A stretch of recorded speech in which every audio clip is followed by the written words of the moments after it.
대한민국의 국민 배우고 대한민국 모든 남편들의 원수. 그러나 하나님을 뜨겁게 사랑하고 또 주의 영광을 위해서 살아가는 그 모습 속에서 우리의 신앙도 아름답게 열매가 되시길 바랍니다. 아멘. 옆에 계신 분 축복의 인사를 나눕니다. 주님의 은혜로 주님의 크게 잘 되실 겁니다. 크게 잘 되실 것입니다. 아멘. 오늘도 주님께서 허락하신 말씀 속에 믿음의 선 소망을 세우시고 승리하는 여러분의 믿음 되시길 축복합니다. 아멘. 우리 교회가 또 한 번의 설립일을 지나고 이제 더욱더 우리가 바라볼 영원한 본향, 오늘 천국에 관한 말씀을 나눌 때 여러분의 믿음 속에 인생의 가치를 하나님께 둘 수 있기를 축복합니다. 아멘. 말씀의 제목 같이 나누겠습니다. 밭에 감추인 보아. 밭에 감추인 보아. 아멘. 오늘 여러분과 같이 오늘 한 절 말씀을 묵상합니다. 이 말씀 속에서 천국의 가치가 얼마나 귀한가를 깊이 생각하면서 믿음의 중심을 주님께 두시길 축복합니다. 2011년도로 기억합니다. 그때 저 전북 김제에서 마늘밭에서 돈다발이 나온 적이 있습니다. 아마 기억하시는 분들이 계실 텐데요.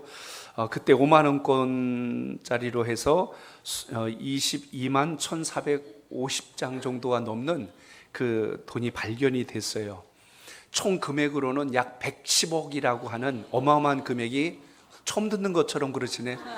그게 거기서 발견이 됐어요. 그것도 찾고 싶어서 찾아진 게 아니라 굴착기 기사가 땅을 파다가 거기서 돈이 나오는 바람에 이게 발각이 된 거죠. 나중에 조사를 해봤는데 체포된 범인은 이제 성을 이시로 가지신 분인데 그 처남이 불법 도박 사이트를 운영을 해요. 그래서 10년 넘게 했던 모든 금액들을 이 매형한테 맡긴 거죠. 그래서 처음엔 집에다 보관하다가 자꾸 양이 많아지니까 땅을 사가지고 그 밑에다가 이제 묻는 곳으로 이렇게 일을 마무리 졌는데 이게 난데도 없이 공사였는지 뭔지 모르겠지만 굴착기 기사가 그걸 발견하는 바람에 이게 이제 만천하에 드러나게 돼 버렸어요. 그러니까 이로 인하여서 이제 그 모든 사건들이 벌어지게 됐는데 혹시라도 오늘 집에 가서 처남이 계시면 물어보세요.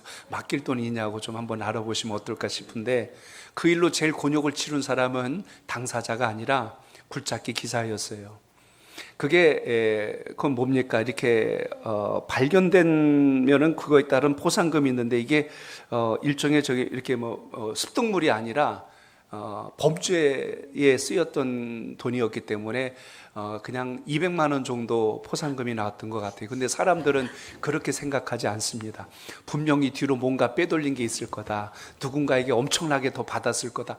그것으로 인하여 시달린 게 이루 말할 수 없이 힘들었다고 이야기를 해요. 심지어 그게 좋은 돈이 아니잖아요. 조폭이 연루됐다는 말 때문에 성을 바꿔야 됐고 거의 이사를 다니면서 살아야 될 만큼 굉장한 불안한 시간을 보냈고 경찰에다 신변보호, 집에다는 도베르만 그 큰 개를 둘 정도로 불안에 떨면서 살았다는 이야기를 그래서 읽은 적이 있습니다.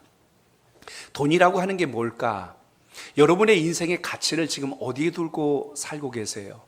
오늘 이 귀한 시간에 나오셔서 예배를 드리시는데 예배를 통해서 여러분이 발견하고 만나야 할 것이 과연 무엇일까 하는 것을 오늘 저는 이 본문을 통해서 함께 은혜를 나누고자 합니다.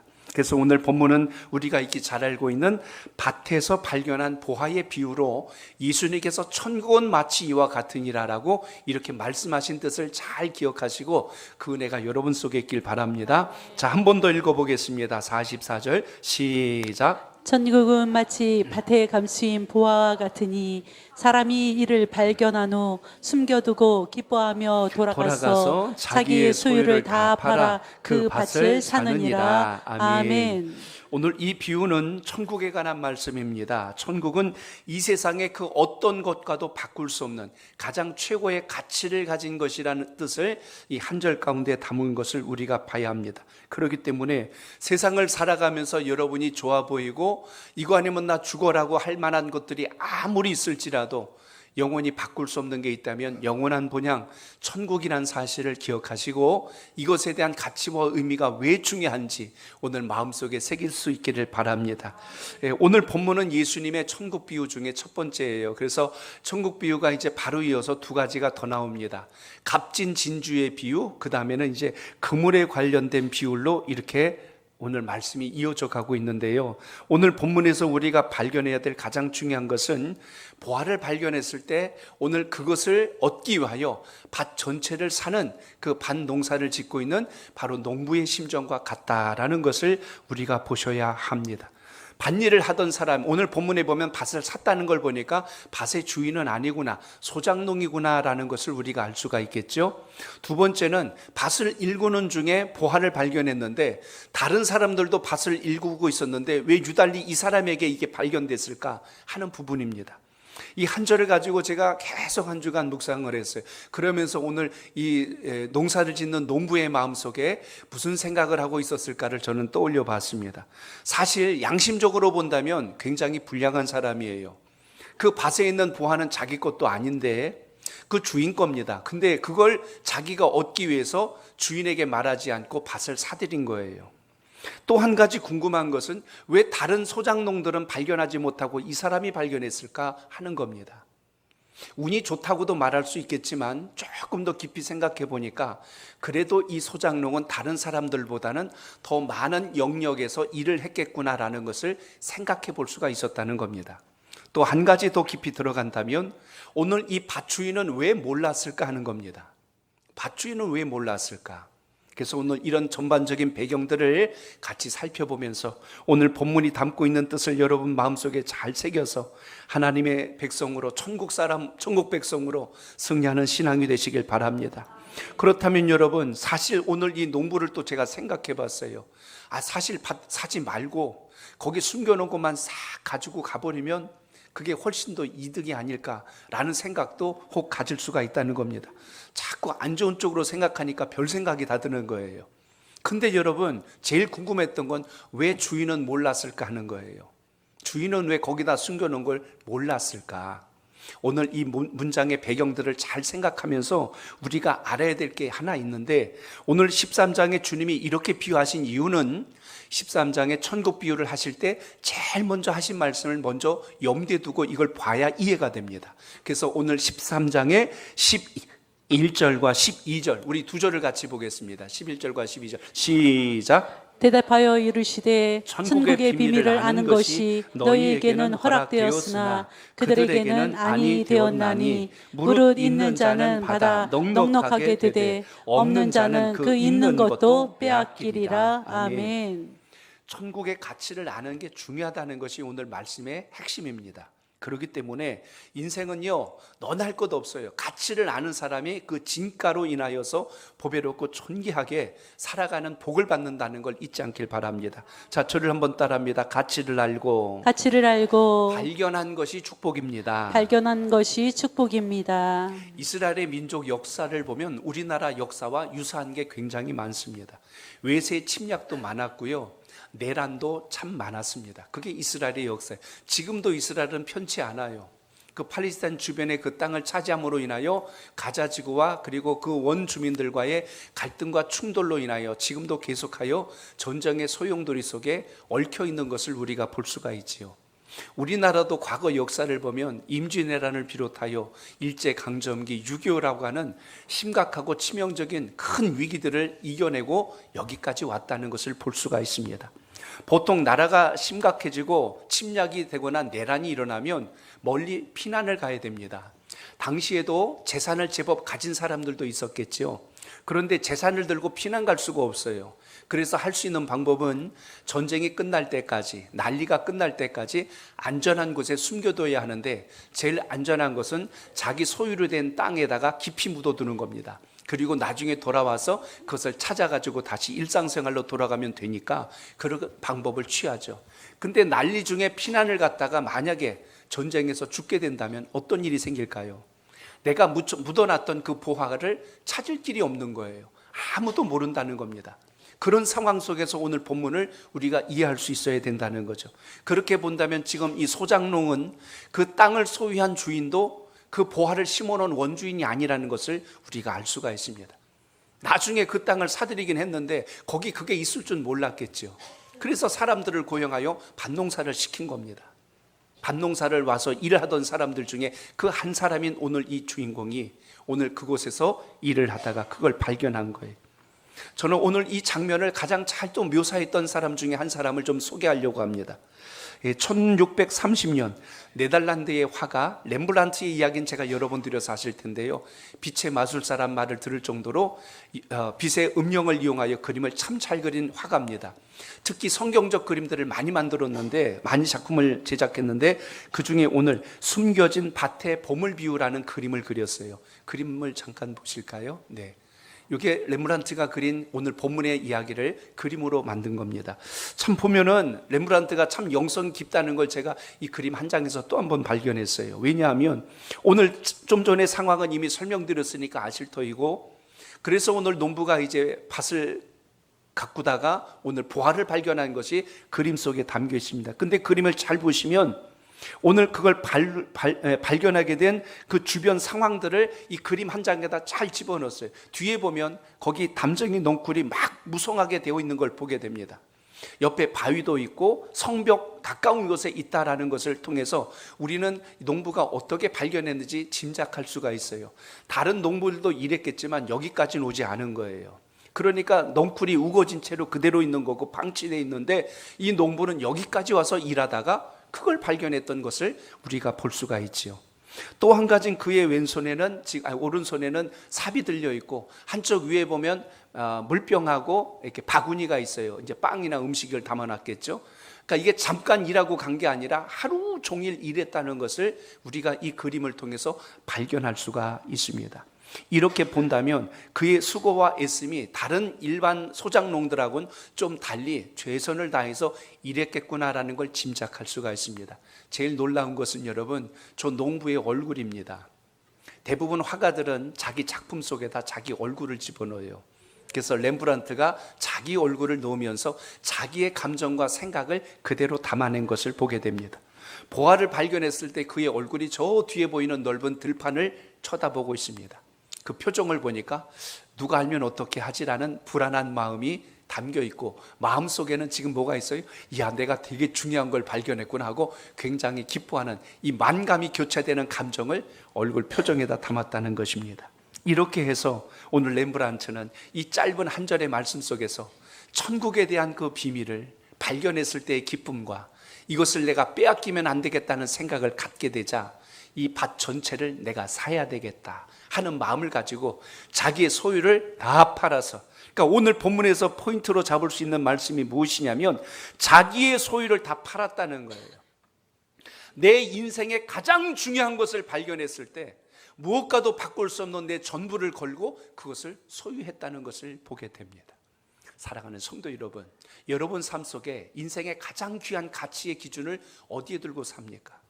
그 사람이 생각하는 것, 말하는 것, 행동하는 것을 보면 그 사람의 가치 기준을 알 수가 있어요. 복된 주일 주님 앞에 모든 것을 뒤로 하고 하나님 앞에 예배하는 것을 가장 우선순위로 두는 것, 그것이 신앙하는 그리스도인들의 가장 으뜸된 자세라는 것을 잊지 않길 바랍니다.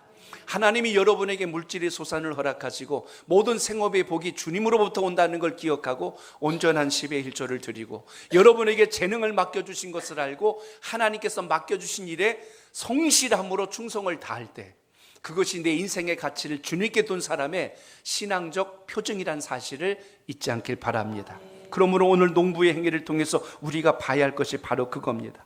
내 소유를 다 팔았대요. 밭의 가치를 알았기에 이렇게 하는 거예요. 모르는 사람들은 아니 자네는 굳이 왜 그 밭을 살려고 그렇게 노력을 하는가 하고 이야기할 겁니다. 근데 그걸 아니까 이렇죠. 하나님 나라가 그래요.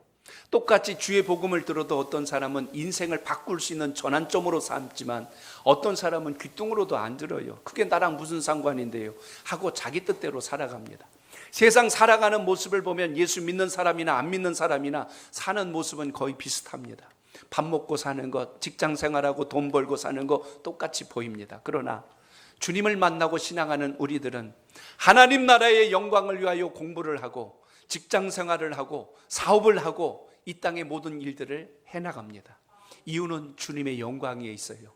단순히 나 이거 잘 먹고 부자 돼서 나 자랑하고 힘을 얻기 위해서 사는 게 아니라 하나님의 나라와 영광을 위해서 산다고 하는 인생의 가치의 기준을 하나님께 두었기 때문에 세상에서 오는 것으로 인하여 우리의 마음의 중심이 흔들리거나 넘어지지 않습니다. 그래서 성경 안에서도 그런 인물들을 살펴볼 수가 있습니다. 인생의 가치를 주님께 두지 않으면 어떤 현상이 일어나냐면, 여러분이 잘 아시는 가룟 유다를 생각해 보세요. 주님을 따르는 수많은 무리들 가운데 제자로 구별된 12명 중에 한 사람이 가룟 유다입니다. 그런데 제자로 선별됐다면 여러분, 이보다 영광스러운 일이 어디 있을까요? 주님 가장 가까운 곁에서 하나님 나라의 비밀을 알고 천국 복음을 듣고 많은 능력과 이적을 행하시는 주님 앞에서 사도로 택함을 받아서 쓰임 받는다는 건 정말 영광스러운 일입니다.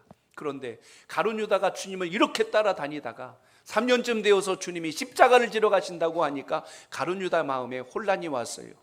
내가 주님을 잘못 봤네. 주님을 따르면 내가 여기서 나라가 새로워지고 내가 큰 자리라도 얻을 줄 알았는데 그것도 아니구만. 결국 가룟 유다는 생각을 바꿉니다. 뭐라도 좀 얻긴 얻어야 되는데 3년을 낭비한 것 같아요.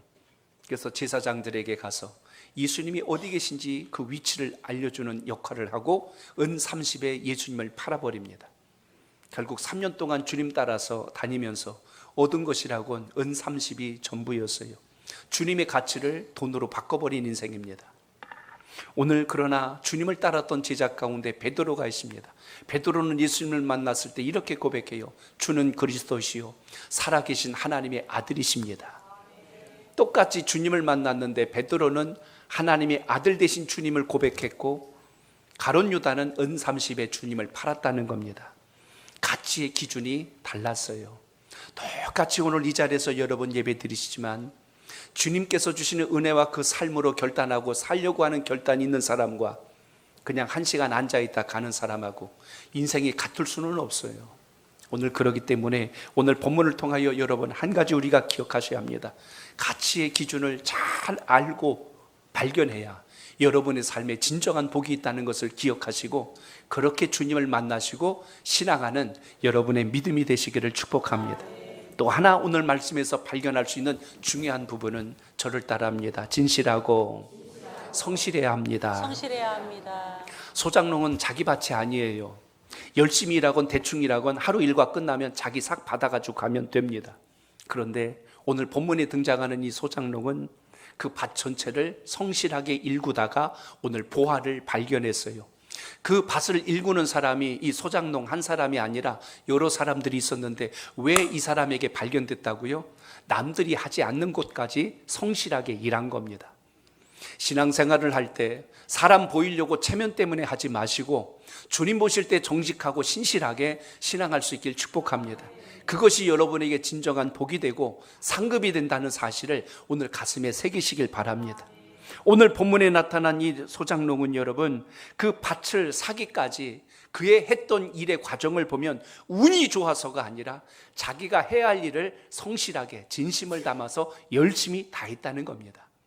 인생이 감동할 때가 언제냐면 진심이 보일 때입니다. 성실할 때 인생은 감동하거든요. 여러분이 사람을 만나거나 누구와 같이 일을 하거나 할 때 성실한 사람을 보면 안심이 되고 기뻐요. 열심을 다하는 그것을 보면 감동이 됩니다. 그런데 여러분 그냥 하루만 때우고 가면 되지 뭐 하면서 이렇게 했던 사람에겐 사실 성벽 끝에 그 담쟁이 넝쿨이 우거지고 바위가 있고 돌덩이가 있는 거기까지는 손도 안 대거든요. 그렇게 안 해도 자기 받을 거 갖고 가니까. 그렇게 한 사람과 그 자신의 주어진 일을 성실히 감당한 사람과는 이미 열매와 결과가 다를 수밖에 없다는 것입니다. 오늘 우리의 신앙과 믿음 속에서 간직해야 될 가장 귀중한 것이 있다면 하나님께서 주신 것으로 세워지는 믿음과 은혜가 있길 축복합니다. 성경의 인물들을 쭉 떠올려 봤어요. 요셉을 보니까요, 그도 역시 자기에게 주어진 일 안에서는 성실했던 사람입니다. 요셉을 보니까 그가 억울한 형들로 인하여서 억울하게 애굽으로 노예로 팔려짐을 당하는 일이 생깁니다. 얼마나 속상했을까요? 형님들 미우면 미웠지 왜 저를 이렇게 하십니까? 하고 속상해할 만합니다. 신분이 하루아침에 종이 되고 노예가 돼버렸어요. 그렇게 되고 나니까 일반적인 사람들 같으면요 원망하고 불평할 일이 한두 가지가 아닐 겁니다. 근데 거기서도 성실해서 보디발의 눈에 들어 그 모든 살림들을 관할할 수 있는 책임을 준 것을 우리가 볼 수가 있습니다. 아울러서 여러분 또 한 인물을 여러분 생각해 보세요. 모세라는 인물이 있죠. 모세를 생각해 보세요. 40년 동안 양을 치며 살았어요. 그것도 자기 양이 아니라 자기 장인의 양을 미디안 땅에서 돌보았습니다.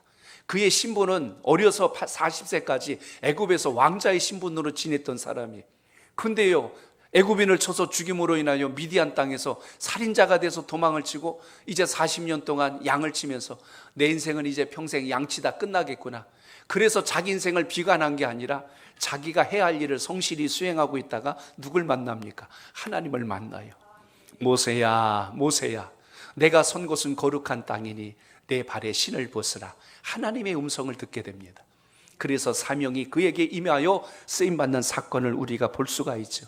다윗은 안 그랬어요? 이세 집안의 8번째 막내 아들이었어요. 집안에 사무엘 선지자가 신방을 오셨는데 식구들이 다 모여 앉아있고 다윗 보고 너는 막내니까 나가서 양이나 치고 있으라고. 그럴 때 다윗이 속상해가지고 나는 왜 밖에다 내놨어요? 그러고 그러지 않았어요. 다윗이 자기의 삶을 고백할 때, 내 양을 사자가 왔을 때, 곰이 왔을 때 그 입에서 내 양을 끄집어낸다고 할 만큼 다윗은 자기가 하여야 할 일에 대해서 늘 부지런했고 성실했다는 것을 볼 수가 있습니다. 하나님께서 쓰시는 인생들을 가만히 보면 진심을 다하고 성실한 삶들을 통하여 하나님의 영광이 나타난다는 걸 잊지 않길 바랍니다. 착해야 천국 간다는 말 아닙니다. 오늘 우리의 삶이 주님 보실 때 신실한 자리에서 성실하고 충성을 다할 때 주님의 복과 상급이 여러분 삶 속에 있다는 걸 잊지 않길 바랍니다.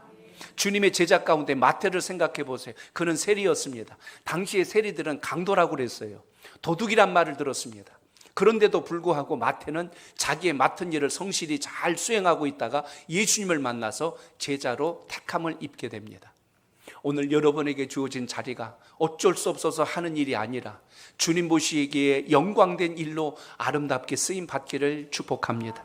우리가 건강해도 주의 나라를 위해서 건강해야 되고 재물을 모아도 주의 나라를 위해서 모을 줄 아는 하나님의 사람 되시길 바랍니다.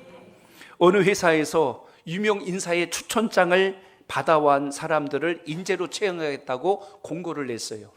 그랬더니 젊은 청년들이 막 그 아는 지인들에게 자기 추천서를 받아가지고 면접장에 와서 면접을 봤다고 해요.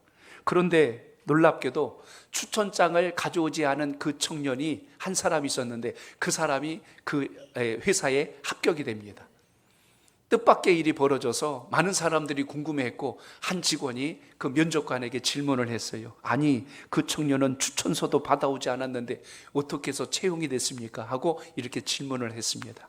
그랬더니 면접관이 이렇게 이야기를 해요. 인사 담당자가 웃으면서 3가지를 이야기해 주더랍니다. 사실 그 청년은 추천장을 가져오지가 않은 게 사실입니다. 그런데 훌륭한 3가지 추천장을 이미 가지고 왔어요 하고 이야기합니다. 그 첫째는 그에게 있어서는 친절한 성품이 있었습니다. 다리가 불편한 다른 면접자가 왔을 때 자기 자리를 내주고 자기는 저 뒷자리로 가는 걸 봤습니다.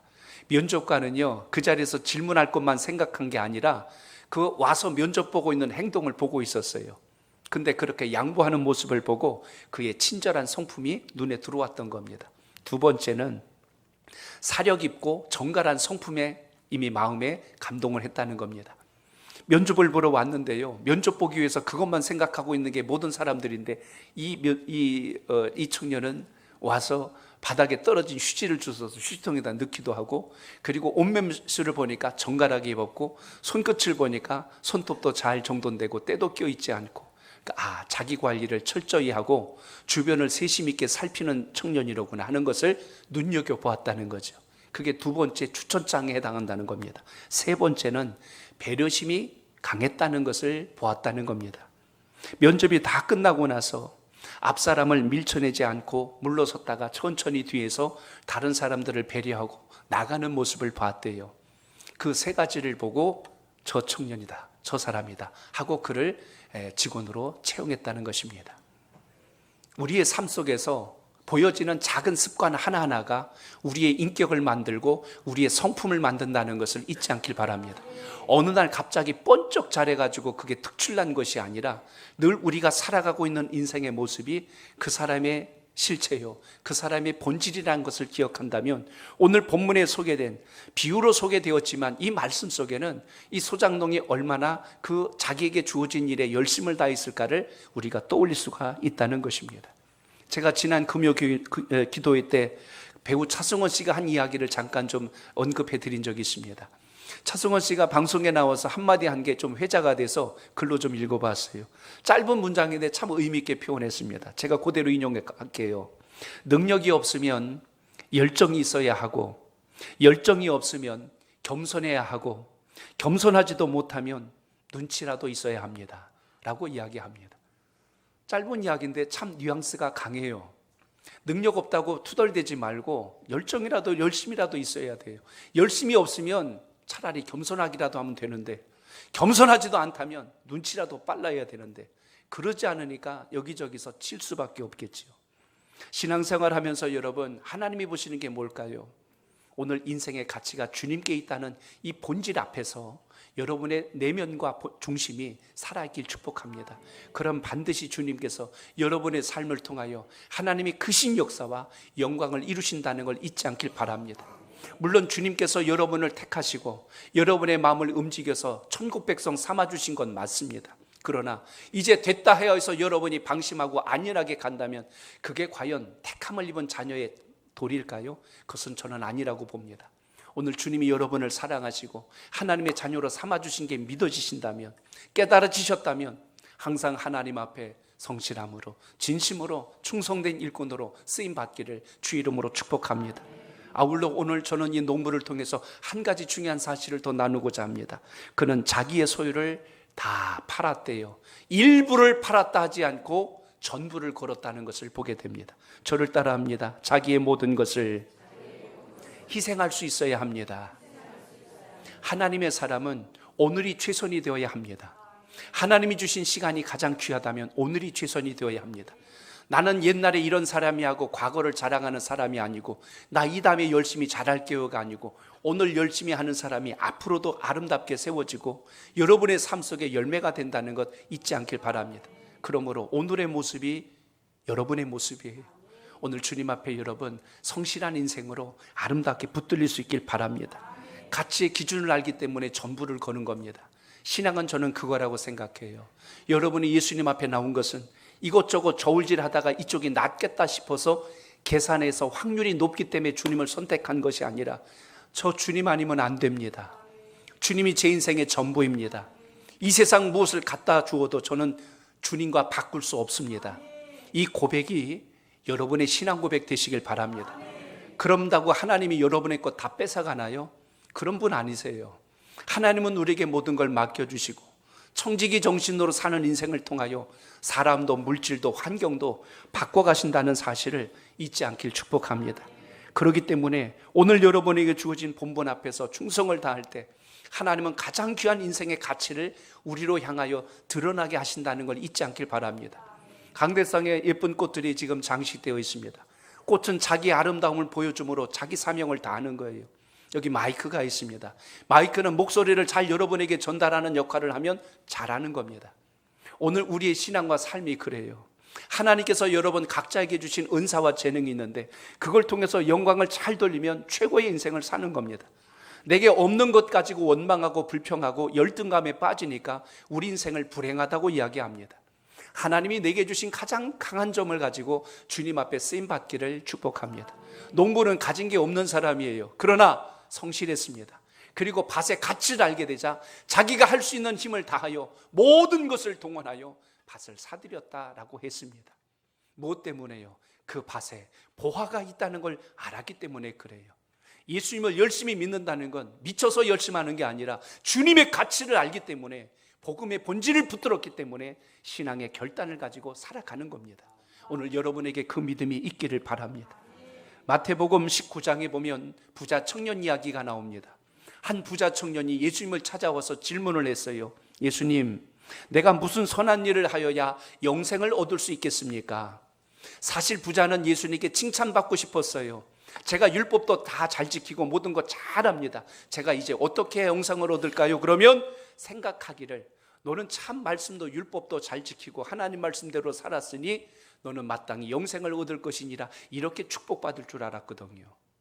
근데 성경에 보니까 예수님께서 그 부자 청년을 보시고 이렇게 말씀을 합니다. 자, 21절을 읽어볼까요? 마태복음 19장 21절 시작. 예수께서 이르시되 내가 온전하고자 할진대 가서 내 소유를 팔아 가난한 자들에게 주라. 그리하면 하늘에서 보화가 내게 있으리라. 그리고 와서 나를 따르라 하시니. 아멘. 그 말씀에 보니까요, 예수님께서 이 청년을 보니까 다른 사람들보다는 소유가 넉넉한 거예요.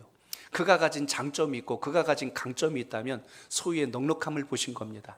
그래서 그에게 이야기합니다. 너는 다른 사람들보다 가진 게 많구나. 그걸 통해서 나눌 줄 안다면 참 좋겠구나. 그리고 나를 따라서 나의 제자가 되면 좋겠구나. 주님이 이렇게 권면을 했어요. 그런데 이렇게 되면 예수님의 제자들은 아멘 하고 따랐던 것이 일반적인데, 오늘 부자 청년의 반응이 바로 다음 절 22절에 이렇게 고백합니다. 우리 22절 보세요. 시작. 그 청년이 재물이 많음으로 이 말씀을 듣고 근심하며 가니라. 아멘. 도저히 그것은 할 수가 없습니다. 부자의 가치는 주님이 아니라 재물에 있었어요. 그래서 그걸 선택하고 돌아갑니다. 오늘 우리 삶 속에, 그리고 초대교회를 가만히 놓고 보세요. 수많은 신앙의 핍박과 위기와 어려움이 있어도 하나님을 향했던 신앙을 포기하지 않고 끝까지 붙들고 갈 수 있었던 이유, 예수 그리스도에 대한 가치를 알았기에 복음의 본질을 붙들고 살아냈다는 사실을 기억하시길 바랍니다. 오늘 저는 여러분 모두가 주님께서 우리에게 무엇을 말씀하고 싶어 하셨는가를 기억할 수 있는 신앙적 고백이 있기를 축복합니다. 주님께서 누가복음 14장 33절에서 이런 말씀을 하십니다. 같이 읽어볼까요? 시작. 이와 같이 너희 중에 누구든지 자기의 모든 소유를 버리지 아니하면 능히 내 제자가 되지 못하리라. 아멘. 거지가 되란 말씀이 아니라 인생의 모든 가치의 그 위에 주님이 있어야 한다는 것을 잊지 않길 바랍니다. 내가 가장 좋아하는 것보다 더 좋아하는 것이 주님이 되셔야 돼요. 그게 신앙의 본질이 될 때 우리가 그것이 우상이 되지 않고, 그것이 우리에게 탐심을 가져오게 하지 않고, 그것이 우리 마음을 빼앗지를 않아요. 주님께 신앙의 가치의 기준을 두면 환경으로 인해서 우리가 결코 흔들리지 않는 인생을 살아가게 된다는 사실입니다. 주님께서 공생의 사역을 처음 시작하실 때 제일 먼저 하셨던 말씀을 기억하시나요? 마태복음 4장에 보면 주님 이렇게 말씀합니다. 회개하라, 천국이 가까웠느니라. 주님의 처음 사역의 시작은 회개와 천국으로부터 출발합니다. 마태복음 5장 8절에 보시면 팔복이 나옵니다. 5장 3절에 보면 팔복에 처음 주님께서 하신 말씀이 나와요. 심령이 가난한 자는 복이 있나니 천국이 그들의 것임이요. 첫 이야기도 천국 이야기예요. 주님은 천국으로 시작하여 천국의 이야기로 계속하여 하나님의 나라 이야기로 마지막 십자가 위에서도 영원한 본향 천국을 향한 기도로 모든 것이 마무리되어 가는 것을 보게 됩니다. 오늘 이 시간 여러분, 이 땅에서 짧고 굵게 살다 끝나면 끝이다. 그건 세상에서 하는 사람들의 이야기입니다. 우리 신앙의 본질이 주님께 있다면 이거 잘 붙들어서 하늘의 상급도 영광도 여러분 삶 속에 있기를 축복합니다. 요한복음 10장 28절을 같이 읽어봅니다. 시작. 내가 그들에게 영생을 주노니 영원히 멸망하지 아니할 것이요 또 그들을 내 손에서 빼앗을 자가 없느니라. 아멘. 영원한 본향 천국에 대한 소망이 여러분의 마음속에 아름답게 세워져 있기를 축복합니다. 그러므로 주의 사람 천국 백성은 뭘까요? 이 땅의 가장 귀한 인생의 가치의 기준을 하나님께 둘 수 있고 우리의 생명과 영생에 있다는 것을 잊지 말고 이 믿음이 우리의 삶 속에 있기를 바랍니다. 요한복음 14장 6절에 보면 예수님께서 말씀하셨어요. 내가 곧 길이요 진리요 생명이니 나로 말미암지 않고는 아버지께로 올 자가 없느니라. 주님 앞에 갈 인생이 누구일까요? 하나님 앞에 세움받을 인생이 누구일까요? 오늘 주님의 가치를 가슴에 새기고 승리하는 고백이 있길 축복합니다. 감추인 보화를 발견했을 때 그 가치를 알기 때문에 밭을 다 사들인 것처럼 여러분의 삶이 주님으로 인하여서 감사와 평안이 오늘도 살아있기를 축복합니다. 20세기 현대 미술의 거장인 파블로 피카소의 유명한 그 이야기를 여러분은 들으신 적 있을 겁니다. 1942년 황소머리라고 하는 조형물을 제작합니다. 그런데 이 작품을 제작할 때 그때 담긴 이야기의 내용이 오늘까지 회자되고 있습니다. 어느 가을 맑은 날입니다. 프랑스 파리의 한 거리를 피카소가 걸어가며 산책을 하고 있다가 한쪽 벽 끝에 낡은 자전거 한 대가 쓰러져 있는 걸 봤어요. 다가서서 보니 아무도 탈 수 없는 녹슬고 오래된 겁니다. 그걸 집으로 가지고 와서 자기 작업대에다 올려놓고 그것을 생각하다가 두 가지 부품을 빼냅니다. 하나는 자전거의 핸들이었어요. 아까 그림 한 번만 더 보여줘 보세요. 저게 제가 어디서 나왔는지 설명드리려고 그래요. 저 위에가 자전거 손잡이입니다. 그리고 밑에 이렇게 머리처럼 생긴 게 어디 같아요? 안장이에요. 그 두 가지를 놓고 생각을 하다가 서로 이걸 엇바꿔서 거기다 붙였습니다. 그리고 녹슬지 않도록 황동을 입혀서 이것을 작품으로 만들고 이름을 지었어요. 황소머리라고. 지나가면 사람들이 그게 뭐냐고 아마 그럴 수도 있었을 겁니다. 그런데 그 작품을 완성하고 나서 피카소는 이런 이야기를 합니다. 쓰레기라 해도 위대한 가능성은 예술품의 재료가 될 수 있습니다 라고 이야기합니다. 쓰레기라 할지라도 위대한 가능성은 예술품의 재료가 될 수 있습니다. 이렇게 해서 만들어진 이 작품이 훗날 피카소의 명성과 또 그의 인지도와 함께 이것이 경매장의 물건으로 나온 적이 있습니다. 그래서 1990년 런던 경매장에 황소머리 이 작품이 경매장에 나오게 됩니다. 그때 이 황소머리 작품이 무려 293억의 거래가 됩니다. 293억의 거래가 됩니다. 별로 놀라지 않는 분들도 계세요. 뭐 30억도 안 되는데 뭐 그럴 수도 있습니다. 한낱 버려진 자전거 안장과 손잡이가 어느 이술가의 손에 붙들렸을 때 그 가치가 회복되고 인정받는 것을 봅니다. 사람들은 피카소의 예술성과 창의성을 인정해 주었습니다. 그 가치가 그렇게 매겨졌어요. 아마 그보다 더 할 수도 있겠죠. 중요한 것은 여러분, 저는 우리 인생을 생각해 봤습니다. 우리가 인생을 살며 우리가 잘나면 얼마나 잘났고 똑똑하면 얼마나 똑똑할까. 그런데 여러분을 하나님께서 붙들어 주셔서 이 땅에 무엇과도 비교할 수 없는 최고의 걸작품으로 삼아 주셨다면 더 이상 여러분의 가치는 세상 사람들의 평가에 준하지 않고 하나님 나라에 속한 천국 백성임을 잊지 않길 축복합니다.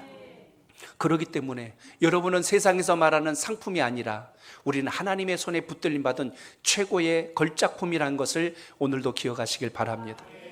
작품과 상품의 가치를 아세요? 상품은 시간이 지나면 나중에 유통기간이 지나면 폐기됩니다. 그리고 오래되면 중고품이 됩니다. 그런데 작품은요, 시간이 갈수록 가치가 올라가요. 시간이 갈수록 그 가치가 더 상승하는 것을 볼 수가 있습니다.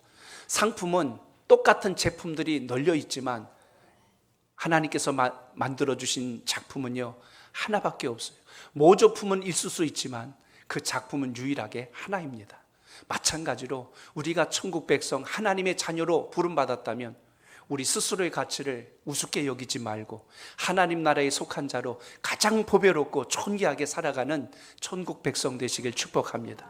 옆에 계신 분 한번 인사합니다. 몰라봐서 죄송합니다. 시작. 그래요. 여러분의 가치는 값으로 평가될 수 없는 가장 보배롭고 가장 존귀한 자로 천국의 시민권을 가진 자로 이 땅에 보냄을 받았다는 걸 잊지 마시고 그렇게 우리 믿음으로 살아낼 수 있길 바랍니다. 자꾸 주변과 비교해서 낙심하지 마세요. 스스로의 인생을 불행하다고 말하지 마세요. 하나님께서 우리를 이렇게 귀하게 여기시고 보배롭게 불러주셨다면 우리의 가치 기준이 하늘에 있는 것이지 사람들의 평가에 있는 것이 결코 아니라는 것을 잊지 마시고 오늘 다시 한 번 더 믿음 안에 굳건하게 서서 하나님의 최고의 걸작품으로 살아가는 우리 모두가 되시길 바랍니다. 사도 바울은 자신의 인생을 통하여 주님을 만나고 나서 이런 고백을 했어요. 자, 우리 바울의 고백을 끝으로 읽고 말씀했습니다. 빌립보서 3장 7절로 8절입니다. 시작. 그러나 무엇이든지 내게 내게 유익하던 것을 내가 그리스도를 위하여 다 해로 여길 뿐더러 또한 모든 것을 해로 여김은 내 주 그리스도 예수를 아는 지식이 가장 고상하기 때문이라. 내가 그를 위하여 모든 것을 잃어버리고 배설물로 여김은 그리스도를 얻고. 아멘. 그리스도를 얻는 하나님의 사람 되시길 바랍니다. 그리스도를 지식으로 아는 데서 멈추지 말고 얻는 자가 되시길 바랍니다. 주여, 나는 그리스도를 아는 자가 아니라 그리스도를 얻은 자입니다. 그리스도를 붙든 인생입니다. 오늘 이렇게 기억하셔서 가장 보배로운 천국의 소망을, 그 가치를 붙드는 믿음의 승리자가 되시길 바랍니다.